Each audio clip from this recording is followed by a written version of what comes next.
Well, welcome everyone. This is the second session of the Power Prism training series, and we're so glad to have you here today. My name is Andrea Wanero. I'm the Product Development Manager for Voices for Healthy Kids, and I'm joining you from sunny Dallas, Texas. To start us off, we have a few housekeeping items. Today's session is being recorded, and we will share the recordings, slides, and any tools or resources at the end of the training series. We do ask that you please keep yourself on mute when not speaking.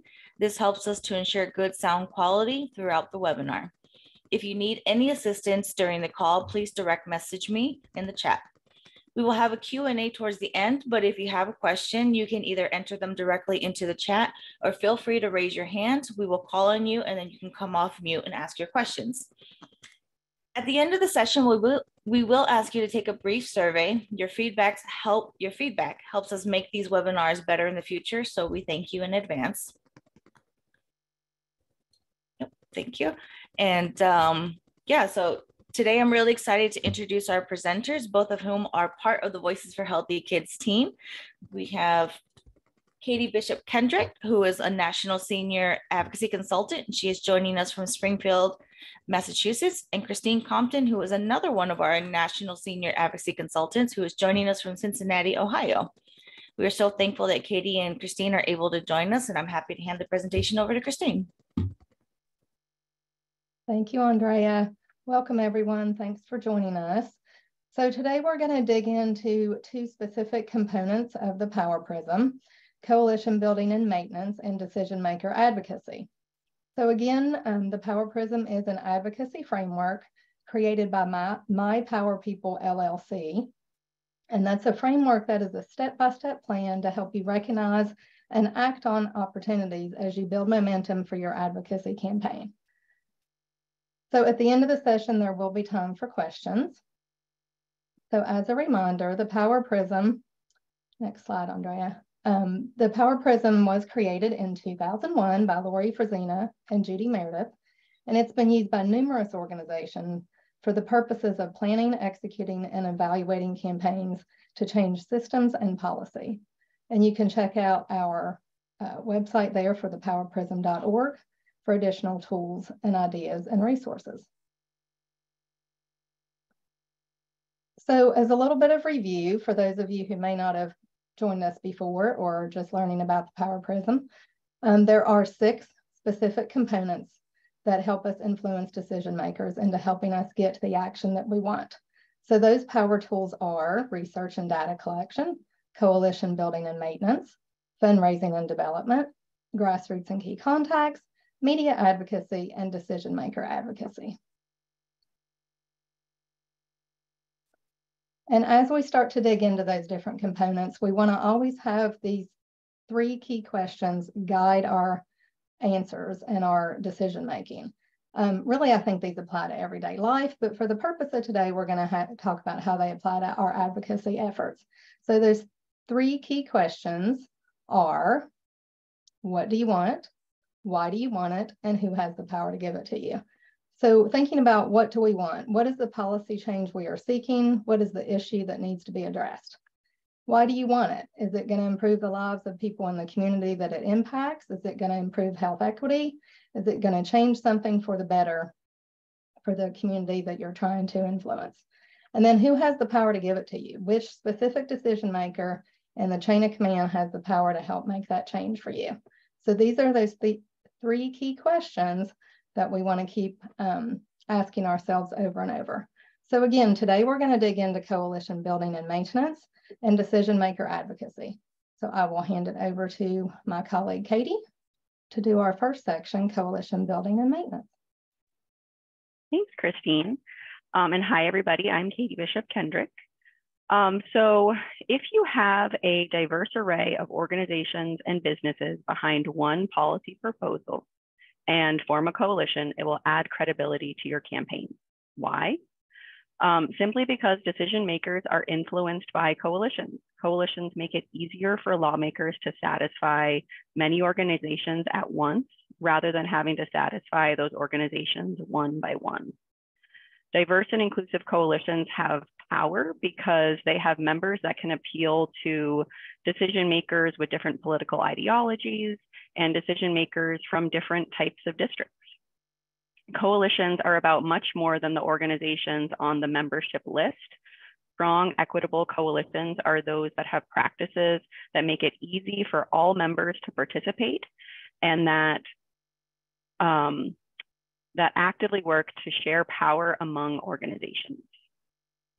And so on the next slide, we're going to have you take a quick poll and just tell us about your experience level with coalition or partnership building. Are you a pro and you're just here to learn some new tricks? Have you done a bit over the years, but you could use a refresher? Or are you new to this work?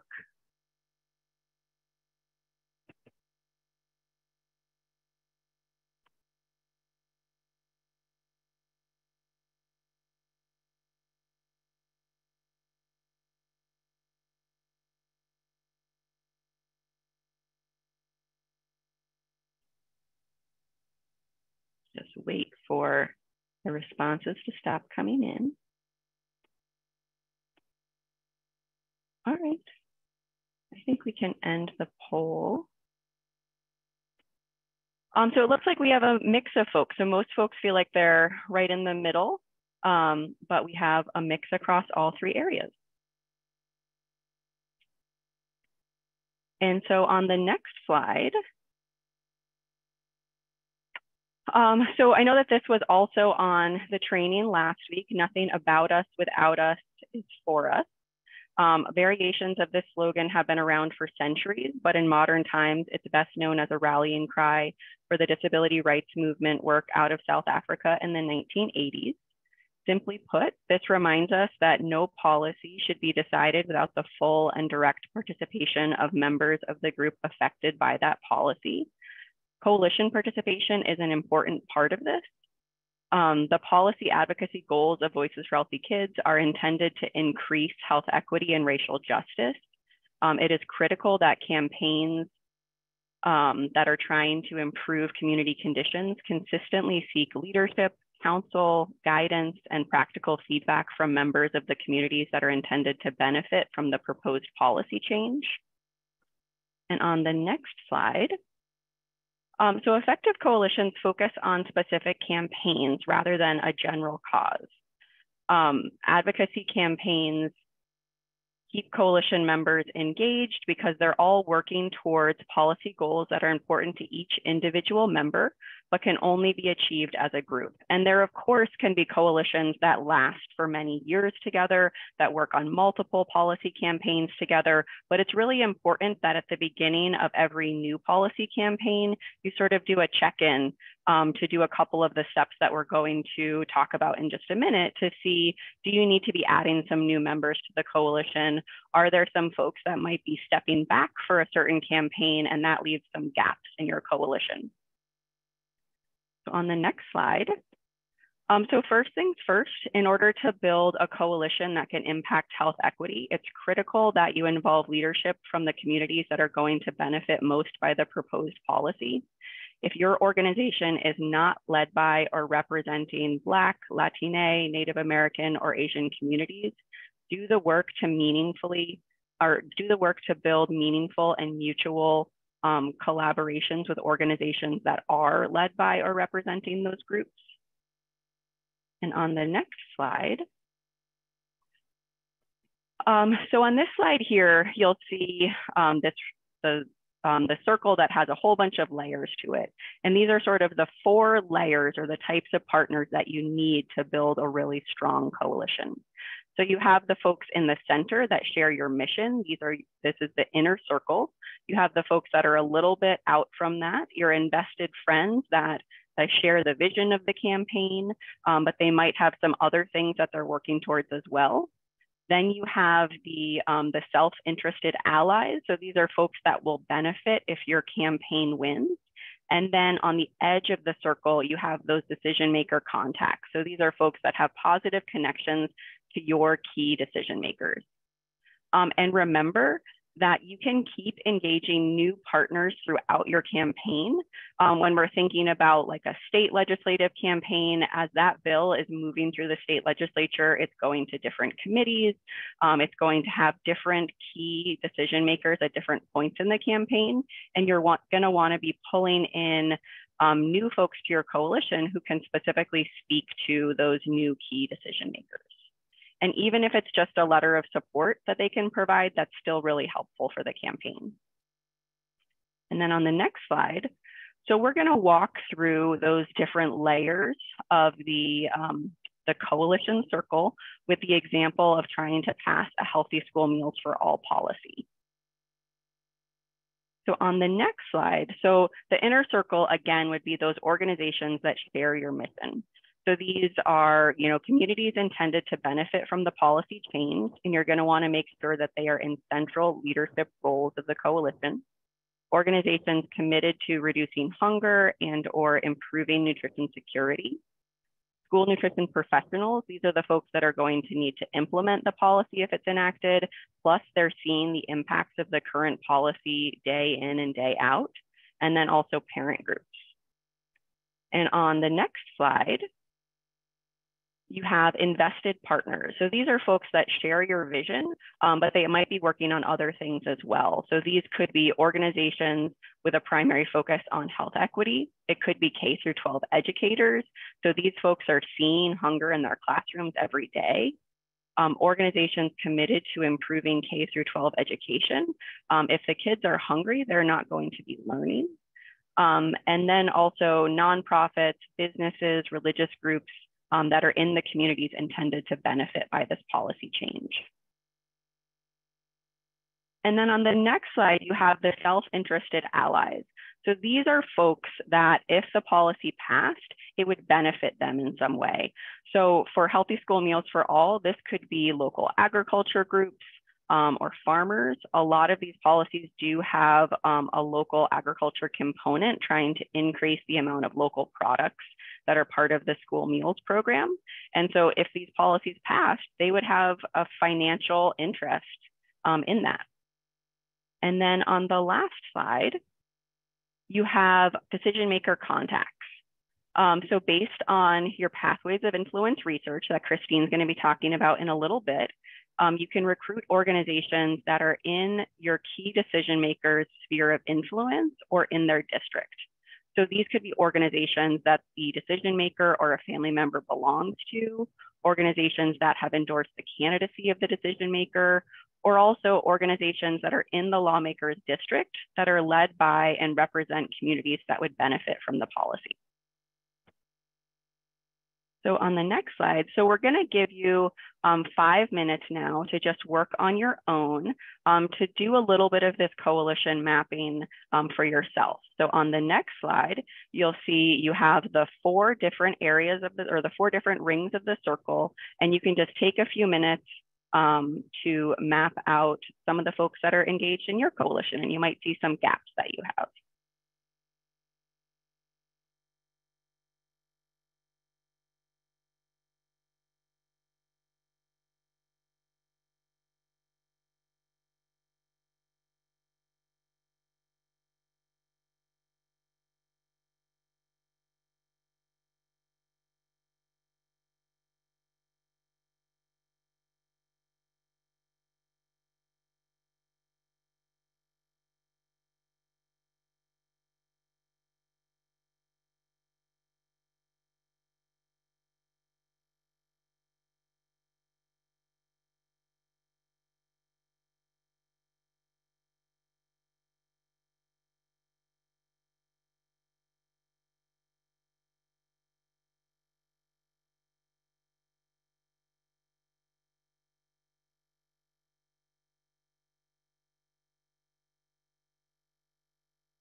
All right, well, we'll have folks come back.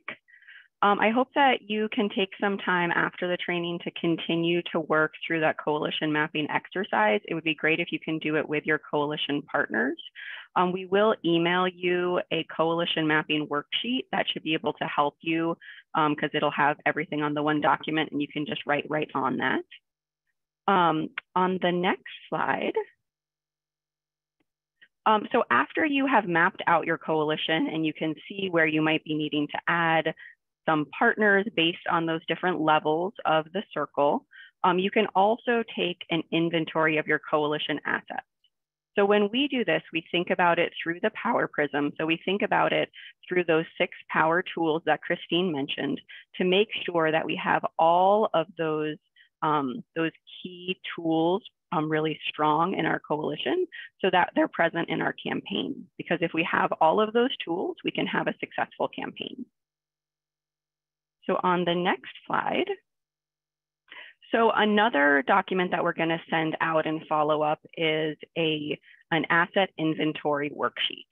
And with this document, you again can work with your coalition partners and you can use it to help uncover where your current partners have strengths and assets.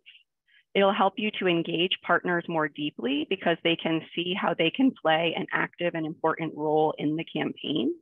And it will also help you to identify gaps so you can begin to brainstorm potential partners that might fit for your campaign and bring those needed assets. So on the next slide,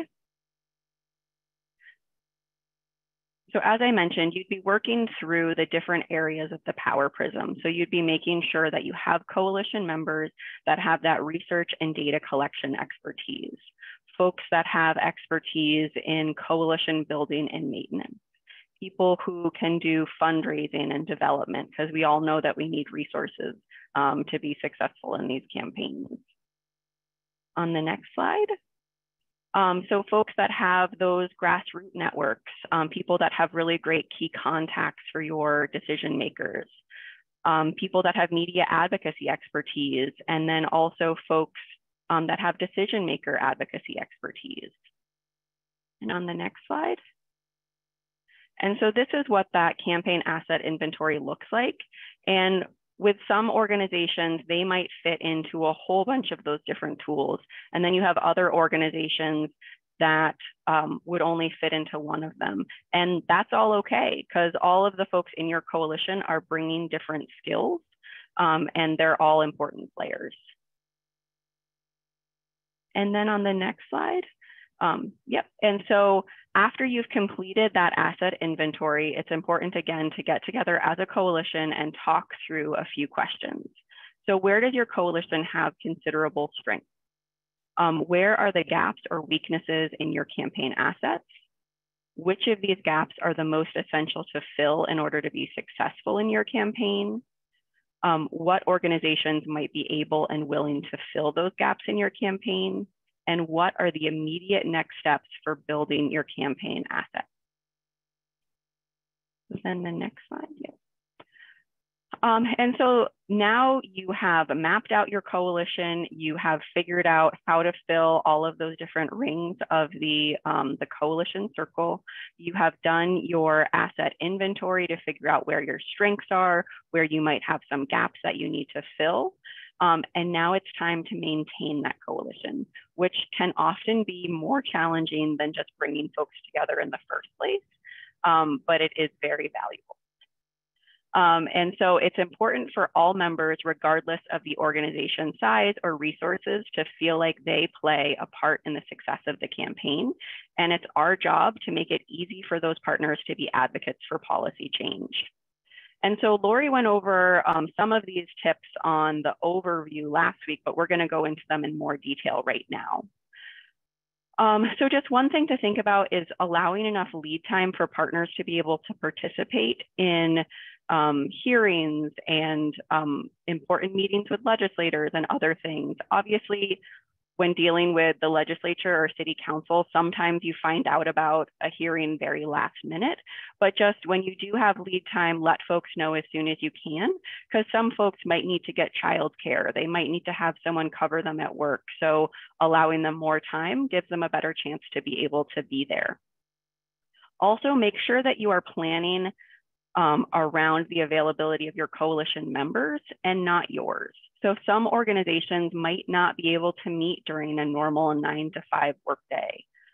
Others might have difficulty making it to your meeting location or paying for travel expenses to get there. So really make sure you're picking a location that is convenient, or maybe even having virtual meetings if that allows more people to be able to participate.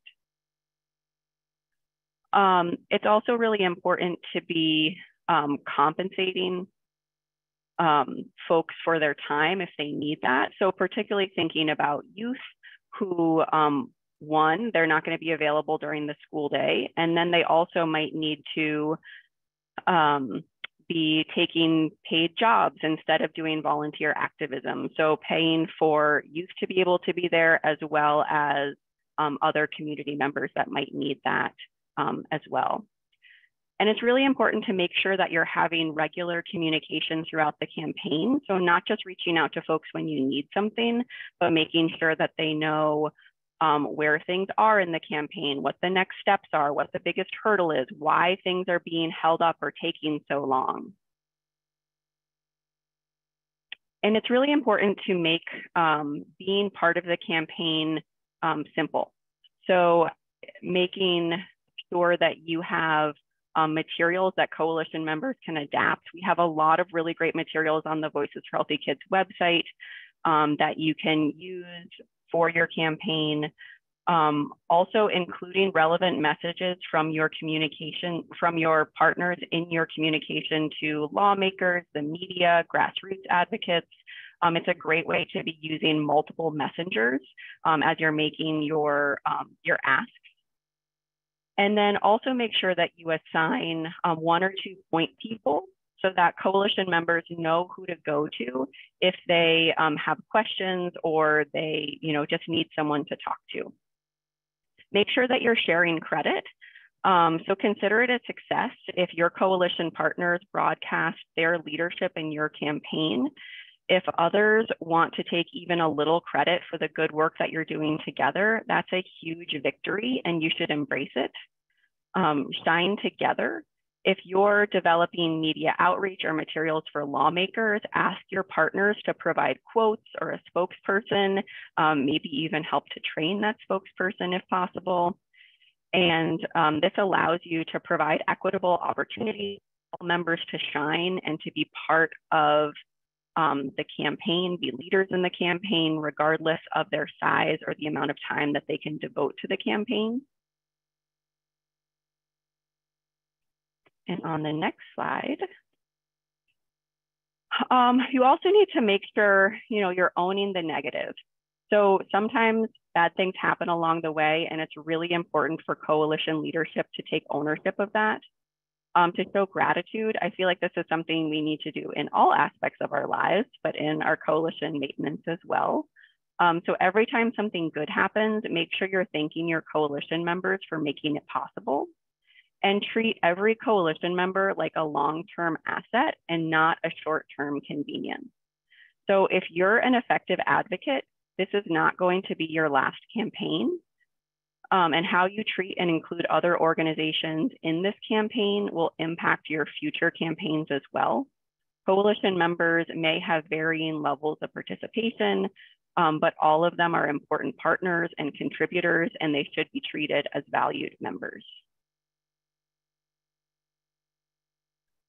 And so another important thing to look at that's more logistical is just thinking about the fact that to have effective coalition meetings, they don't just happen. You need to plan them and you need to execute them.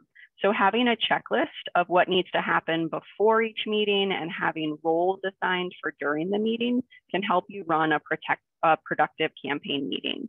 And so another resource that we're going to send out and follow up is a sample checklist. And you can use this, you could modify it for your own needs to just help you to make sure you're thinking about all of the things that you need to ahead of your coalition meeting so that they can be really successful. And then the last sort of tips for you before we talk about conflict a little bit are just that policy change takes time. Keep folks engaged by sharing the small wins and celebrating even small successes. So when a bill gets out of committee, if you have a really great meeting with a key lawmaker, and along the way, remember to thank your partners, your staff, your volunteers for the work that they're doing, and show gratitude throughout the campaign, not just at the end. And so the final aspect of coalition management that we wanted to talk through, or coalition maintenance that we wanted to talk through, is navigating coalition conflict. So conflict is normal. You're going to hit some bumps along the road. A good coalition has a diversity of opinion, and that can invite conflict. And if there isn't any conflict at all, we might not be doing the deep and inclusive coalition work that's needed. So it's healthy to have some conflict in a coalition, but it's unhealthy to ignore it. And so when we're dealing with issues of equity and racial justice, it's not uncommon to have conflict that really needs to be worked through. And so how you are able to make room for this conflict and resolve the conflict is the real work of coalition maintenance. And if you are having trouble navigating conflict in your coalition, please reach out to Voices for Healthy Kids. We are here to help. We'll talk later about all of the different types of technical assistance that we can provide, but coalition maintenance is definitely one of those things. You can reach out to really anyone on the team and they'll help direct you to the right person, or you can reach out through the technical assistance portal and we'd be happy to help you. And so the last thing we're going to do in this section is have a breakout for you all. So you're going to have about 10 minutes to talk in small groups. You'll go share your name, your role and organization, pick a scribe to take notes, and then a leader to just help you stay focused on the questions and the time. And I'd like you to talk about, if you have managed conflict in a coalition, what were some of the tools and strategies that worked for you in managing that conflict? And then what do you still want to learn? So we'll see you in a little bit.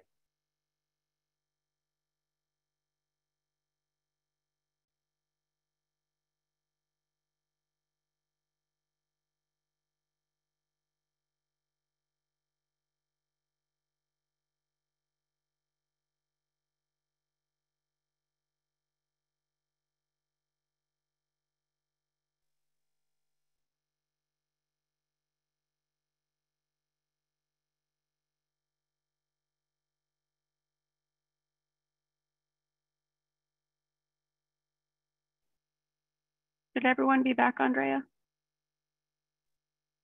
Yes, everyone's back. Okay, perfect. All right, everybody, I hope that you were able to have some interesting conversations in your group. Are there any folks that want to come off mute and just share a little bit about what you all talked about? Sure, I will. Tamika Moore from Arkansas Community Action Agencies Association. I appreciate the conversation because I would say that I am new to coalition building and working through some of these processes. But for me, it was really interesting just to hear the different perspectives from, we had one veteran, at least in our group, that had a ton of experience dealing with these things. And she talked about how they allowed their conflict in their group to present as a catalyst for change, for evolution.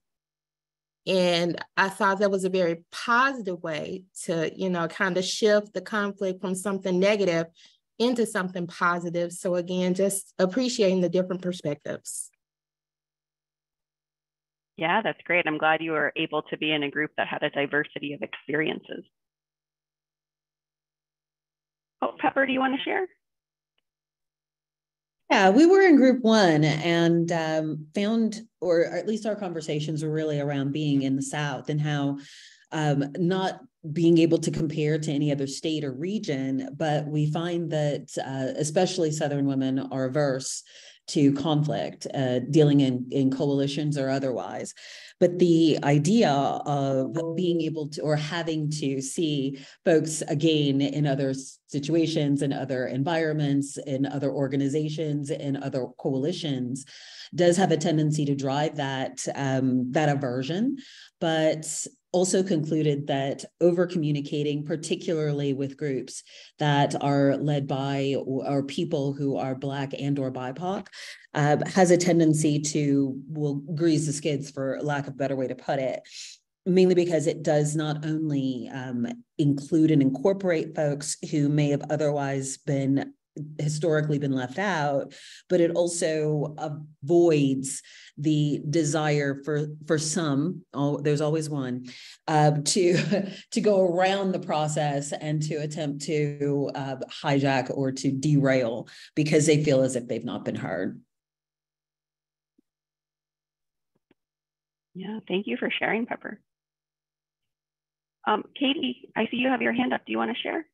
Yes, my name is Katy Gomez. I am here in Minnesota with Minnesota's Prenatal to 3 Coalition.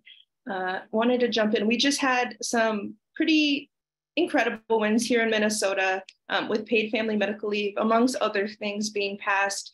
And one thing that we, with the larger coalition, and there were many coalitions, you know, pushing for paid family medical leave, and just like the in centralizing the overarching goal that we have.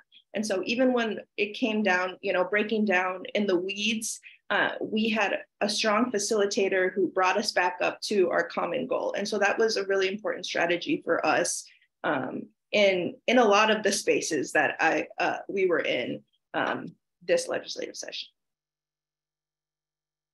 Great, thank you for sharing, Katy. And Paula, I see that you have your hand up. Yeah, hi. So our group, we enjoyed each other a little too much because we didn't get through everyone. But we had some interesting conversation around 2 of the coalitions that are more on the state level.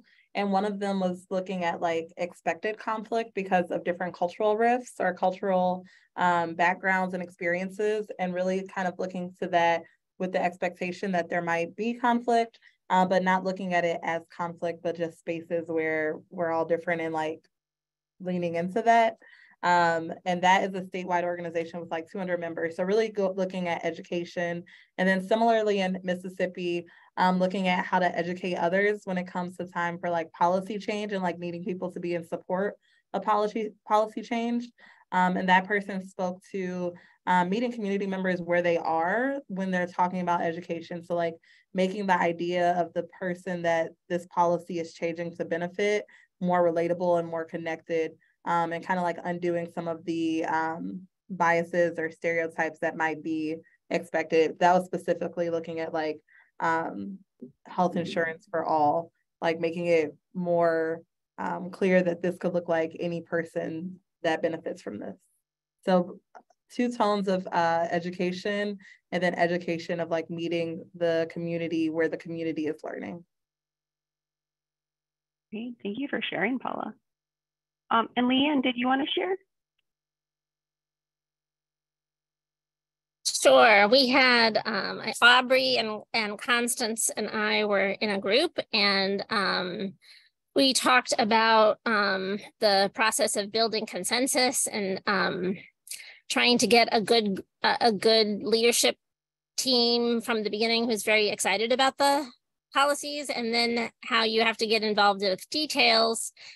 And as you work on details, you know, one of the strategies you could use is like, what are the people that are actively excited and very supportive of some of the details? What are the things that people are actively opposed to? And what are things people can live with, kind of in the middle, and try to get to the point where you don't have anyone actively opposed. Although sometimes you're in a situation where you have to like say, well, if you're actively opposed, you're going to go testify against something. then we either have to drop it from our coalition, or you have to consider whether you want to be part of the coalition. It's a very challenging thing to happen, but sometimes, you know, we were talking about paid family leave in particular, it can get sticky when you get into details about who's going to pay for it, how is it going to work, all of that kind of thing. So anyway, those are some suggestions, ideas that we talked about. Great, thank you for sharing. And then in the chat box, there was also the comment around conflict arising when there are no parameters for decision making. And so having rules of engagement can really help with a coalition. So thank you for sharing that, Annette. And so we're going to move on to the next slide. Thanks everybody for sharing. This is the end of the coalition building and maintenance section. And just remember that, you know, putting the work into building a really strong coalition is going to pay off in multiple ways later on. And that knowing the individual lawmakers that have the power to give you what you want is critical. And this allows you to utilize all of the power tools to influence key decision makers to support your campaign goals, which is why we are going to turn over to Christine right now to talk about decision maker advocacy. Thanks, Katie. Yeah, so once you all have learned to build this great coalition, and we're going to maintain that coalition because we're going to be able to work through that conflict and really establish some longevity, we want to really turn to decision maker advocacy because we're going to be around a while and we're going to have multiple policies hopefully to work on and some things to celebrate successes as we go along. So this is really an important step. I think it's the most important step, but we don't want to play favorites. So anyway, as we dig in here, we need to look at the legislative process. So on the next slide, we look at these basic steps here that, you know, first we're going to find a bill sponsor that's going to introduce the legislation. And you're going to do some research on this, but this will be introduced more in the research and data collection power tool that'll come later in the series. But you really want to make it a strong, solid choice when it comes to your bill sponsor. That person's going to be your champion. They're going to help you see the piece of legislation or concept or idea through the entire legislative process. So they really need to be in step with you and on message with you. Once you have a bill sponsor selected and you get in legislation written and introduced, that will be assigned to a committee and a first hearing scheduled. It may be a city council level policy or school board level. So there will also be an opportunity for discussion depending on the type of meeting. And then your bill sponsor will help you or their staff will help you track the movement. And coordinating with their office is really critical. And we'll talk more about that in a minute. And then if the bill is reported favorably out of committee or allowed to advance to the next step, then there's often another committee or another group of folks that you're going to have to influence. And so advocating with this policy in your bill every step of the way is really important. And we're going to talk a little bit more about that on the next slide. So on the next slide, we think about who are the decision makers? Who are the people? This is that in the 3 key questions. This is one is who has the power to give it to you, right? So we're going to look at legislative leadership and committee chairs. If it's the executive branch, we're talking about the governor, the mayor, or a department head. It could be Indian tribal government leadership if you're working at that level. And then in some cases, it may be voters in the case of a ballot initiative or open town meetings. I saw earlier when we were putting our name and location in the chat that we had some folks from Ohio. I am also living in Ohio, and as you may know, there's a pretty big vote coming up on August 8th that might change the threshold for ballot measures. So that's an important vote. So quick poll, has anyone worked on a ballot measure or a ballot initiative so far? Has anyone done that? I'll take a quick poll. Yes, it was the best experience I've ever had. I learned a lot. Never again, that was terrible. Or no, it's not an option in my state. Looks like a lot of people, it's not an option. We have a lot of Southerners, I think, on the call. All right. Still a few people taking the poll. So it looks like it's not an option in a lot of states. So that one is a little unique animal there. So we're not going to spend too much time talking about that today, but I just wanted to see where people shook out on that. So we can close that poll, but thank you all. So anyway, those are our 4 areas that we want to think about. So on the next slide, we're going to dig into this just a little bit more and think about those decision makers every step of the way. There's going to be folks you're going to have to influence throughout the whole process. So policy campaigns are not straight lines. There's many steps, as I said, and lots of opportunities for influence. So your bill sponsor, again, is your legislative champion. They're not a target decision maker. But again, that choice needs to be made strategically. They need to be really in step with you. A lot of times they're going to be having conversations about your issue without you in the room. So how they speak about the issue and their passion and their connection to it is really, really important. So once you have your bill sponsor selected, then you're going to need to build that momentum. And your bill is going to get assigned to a committee of jurisdiction. So if it's let's just use an issue of a public health measure. Let's say that it's a tobacco control. We're going to work on clean indoor air regulations. So that's probably going to go to a health committee initially. Probably that's going to be the committee of origin. You're probably going to work closely with the legislative staff, so attorneys and the committee head for that particular committee if it's introduced in either one or the other chambers. Most states, except for Nebraska, are bicameral, so there's a House and a Senate or 2 bodies. And so you're going to have that committee of jurisdiction, and typically that bill is going to go to at least 1 other committee. Now, in a lot of cases, it is at least 2 committees. If it's only 1 committee, then you're pretty lucky. It's probably, blessed by leadership, as they say, and the bill's going to sail through. And in some cases, it may go to 3 committees. And that used to be considered kind of a kiss of death, if you will, but that's not necessarily true, especially if you have a longer legislative session or in a larger state. That may be pretty common to have more than 2 committees that the bill has to go through before it moves to the next chamber. So then you need to think about legislative leadership and where those champions and allies could be there. You need to make sure that not only your bill sponsor has a good relationship with legislative leadership, but that legislative leadership is favorable to your issue, at least enough to move the bill forward, because you want to keep it moving in each process. So a little quick story, when I was one of the first advocacy initiatives I worked on many years ago, there was a group of parent advocates, and they selected a bill sponsor, and I didn't know any better, who had done a lot of things for children and families and women. And she was very likely a great candidate on paper, but it turned out she wasn't very well liked in her caucus. She wasn't very well liked among colleagues. She was a little bit combative. And so needless to say, that bill didn't go very far. So it's important to connect with leadership, connect with the different people on each committee that your bill will touch. And again, really pick a good sponsor who has great relationships with those people. And they're going to be influenced, your decision maker, your key decision makers are going to be influenced by different gatekeepers along the way. And don't underestimate the power of their staff.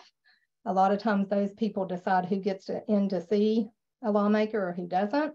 It's really important to connect with them. They can also be really informative to help you gain that insight and inside information about how to connect with your lawmaker. And then on the next slide, we're going to talk a little bit about how we discover these things about the lawmakers and what might influence he or she to help you make decisions. So power mapping is a fancy term for researching, matchmaking, planning, executing, and planning again. So we're going to do a little bit of this here in just a moment. So power mapping is a step-by-step recipe for success. So we're going to determine the handful of key decision makers at each step of the process. Again, we got to think about who's the best bill sponsor, what committees it may go through, who legislative leadership is, and also we don't want to forget about executive leadership. Governors and mayors have veto power. We need to, early in the conversation, we need to check with them and see where their opinion is or what their voting record is for our issue, so that we want to make sure that if we do all this work to get something through the legislative process, that it doesn't get held up or knocked down at that final level. Anyway, so researching the possible pathways of influence for those key decision makers, and then cross-referencing those promising pathways with assets from you and your campaign partner. So you've already figured out all these strengths in your coalition, and now you're going to figure out who in that coalition has the best connection to help influence that decision maker through the different personal relationships, common interests, donors, employers, and so forth that they have in common. So plan to connect the dots between your assets and those pathways of influence to build power, and then you're going to bring the plan to life.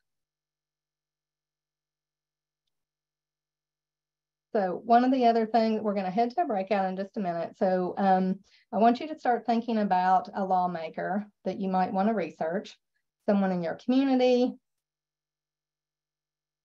someone that might be involved in a campaign you want to work on a policy idea that you're curious about. Yes, can we go back one slide? Yes.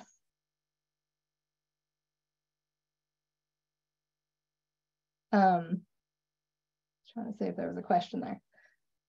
Okay, so as you're doing this research, we're gonna, hopefully you guys have your phone nearby or your laptop, and we're gonna do a little bit of research. But, you know, you might uncover something about, you know, did your children attend school together? What does their spouse do for a living? Do you have a connection there? Are they involved in a local club that is in your neighborhood?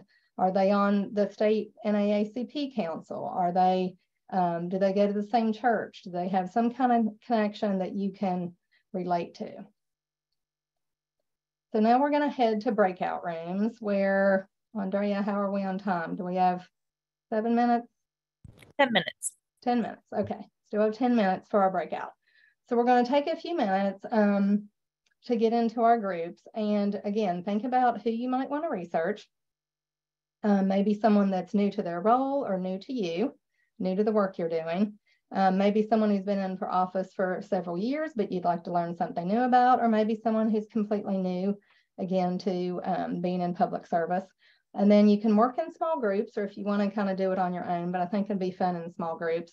And then follow the prompts on the worksheet. Andrea is going to drop that link in the chat in the Word document so you can see the prompts there.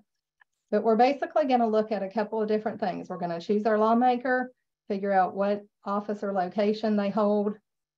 And then we're going to do some things like Googling, looking at their campaign website, looking at some different news sources, and then looking at social media accounts. See what you can uncover about the person. And then we're going to see what's the most unique thing we discover. So we're going to head to breakouts. We'll see you back in a few minutes.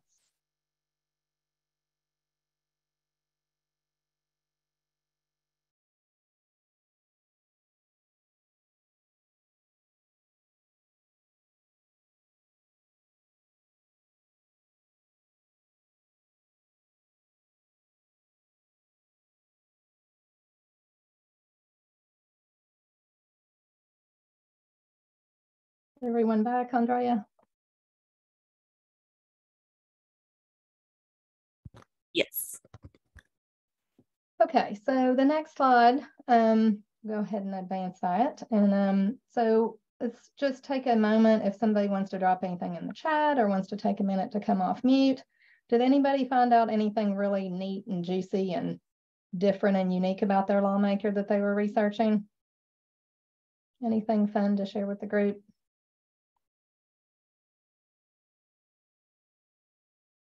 Bound to have a volunteer something.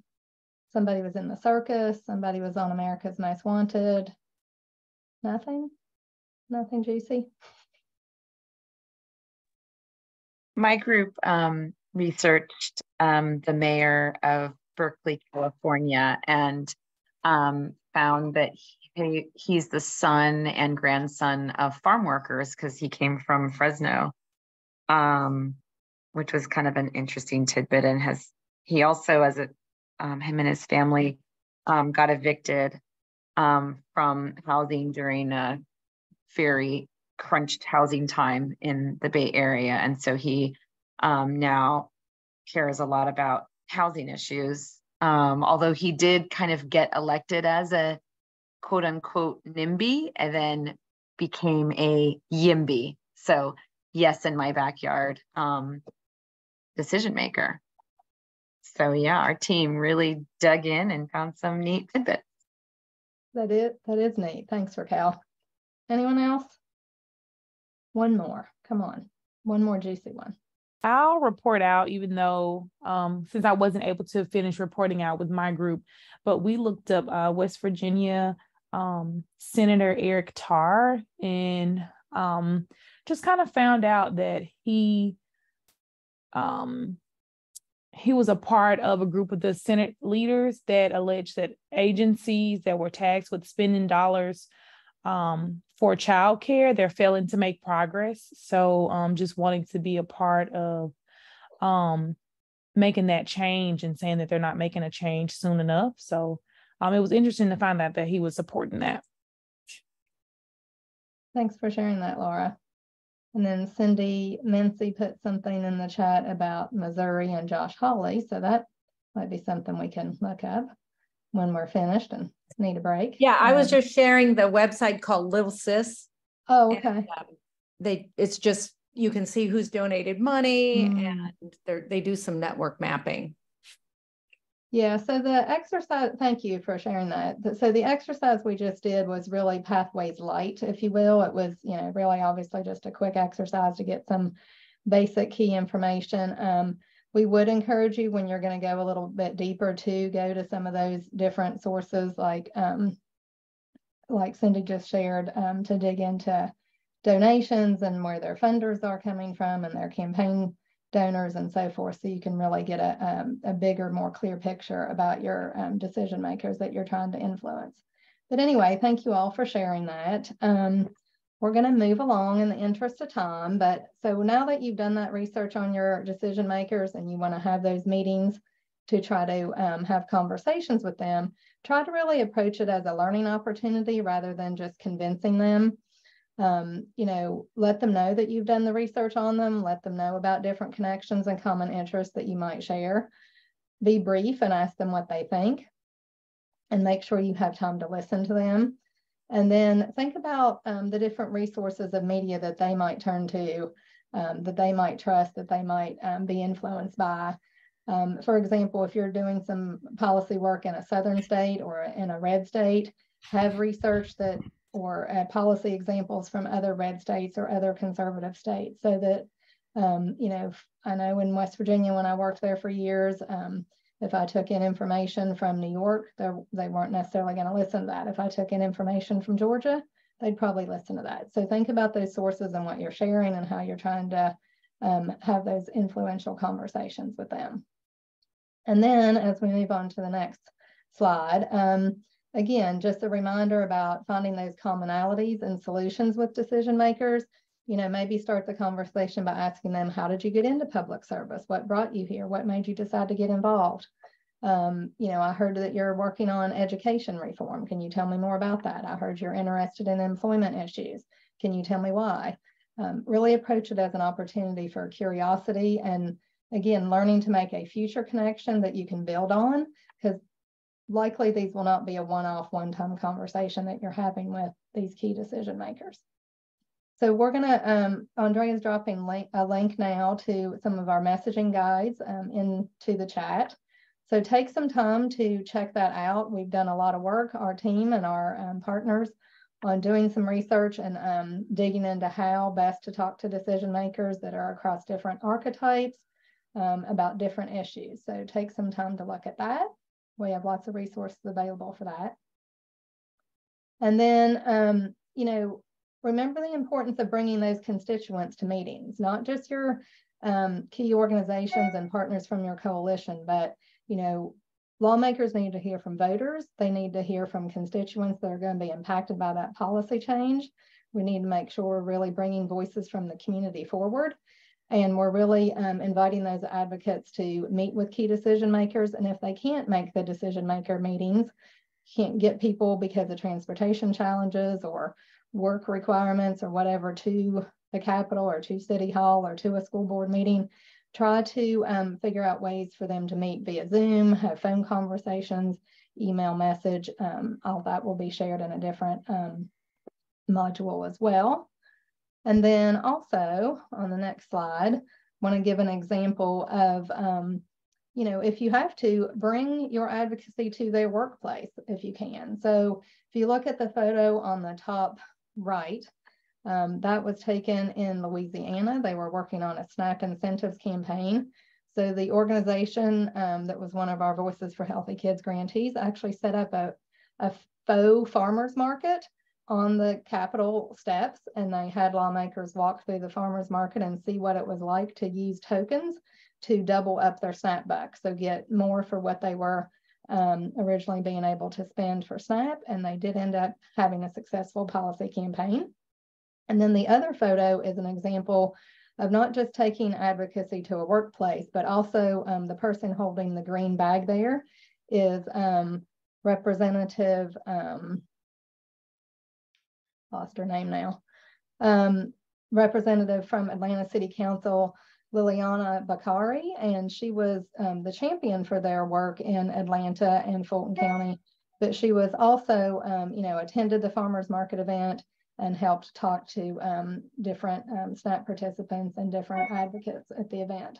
So think about, you know, policy briefings, press conferences, advocacy days, rallies, protests, award ceremonies. How can you create interest in your issue for lawmakers and throughout the community? And then what are those hero opportunities? Kind of like in the photo from the last slide where we had the representative from City Council who was the champion, create ways to highlight them and, you know, get their quotes in the media, have press releases, social media postings, ways to praise leadership and thank them as you're moving through the legislative process and as you're trying to continue to influence the people that need to make those final decisions for you. And remember that you're building relationships beyond this campaign. And so next we will, and so last thing, think about those inside influencers. Again, your decision makers are surrounded by people that are either staff or friends within the legislature or friends, donors outside of the legislature or outside of city council. So think about who those key influencers are and how you can access them. Think about different political parties, different regions of the city or state, and of course the communities with racial and ethnic makeups that support your issue and support the impacted populations and can influence the decision maker. Think about the different caucuses that your decision maker might be involved in. Is it a public health caucus? Is it education? Is it Black leadership? Is there some way that you can access those caucuses and get support? And then it may be a formal or informal process, but they're you know, asking for co-sponsors and supportive caucuses to sign on. That may be again through a formal process of a dear colleague letter, depending on the process in your state or community, or it may just be a verbal commitment that your bill sponsor can help you with. And so finally, just looking at building power for your campaign, again, this decision maker advocacy tool, how can the campaign event be used to promote decision maker leadership? Does the event offer other reasons for connecting with decision makers? Is there a poll being released? Is there a press conference? Is there an event? And then what are those potential hero opportunities for your legislative champions to get them to continue to buy into your cause and to help support your effort? And so now I will turn it back to Katie to help us get through final thoughts and wrap up. Thanks, Christine. So we can move to the next slide. There we go. So as we did in thinking about your coalition assets, it's really helpful to use the Power Prism, the 6 power tools, to think about a lot of different elements of your campaign, really all of the elements of your campaign. So making sure, you know, when you're putting your campaign plan together, you're looking at all 6 of those elements. When you're putting your meeting agenda together for your coalition, you're looking at all 6 of those elements. So just constantly thinking about that lens of, do I have all 6 of these tools to have a successful campaign in all of the different events that you're doing or all the different things that you're doing? And on the next slide. So Voices for Healthy Kids, as I mentioned before, has a lot of great tools on our website. We have issue-specific toolkits that have fact sheets. We have fast facts, which are statements that have been taken from research, but they've been written in a consumer-friendly way. So those are, really sound studies that have consumer-friendly language that you can use. As Christine mentioned, we also have a lot of really great messaging materials that you can use. So definitely take advantage of those.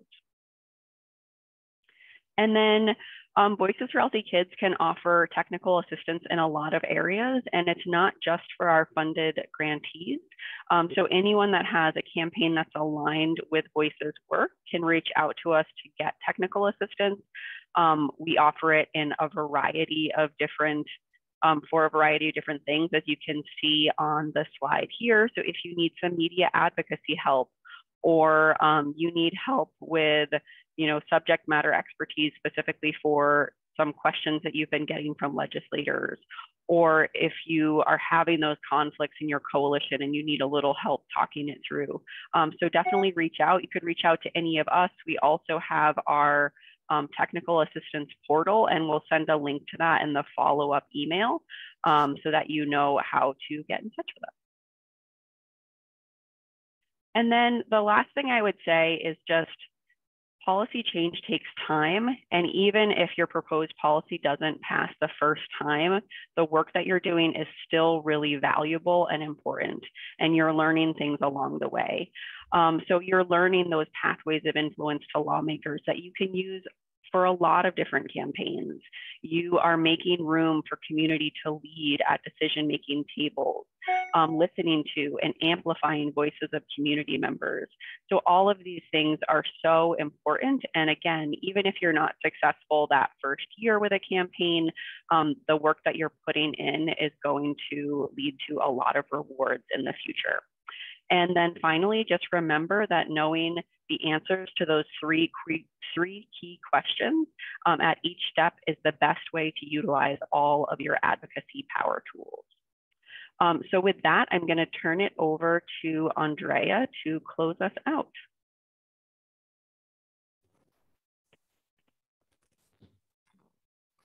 Hi, thank you. Thank you so much, Christine and Katie, for presenting today and taking the time. Before we close out, we'd love to do a quick survey. So please don't drop out just yet. I'm going to put a poll in the chat, and then once you're done, you're free to jump off. So thank you everyone for joining us today, and we look forward to seeing you next week.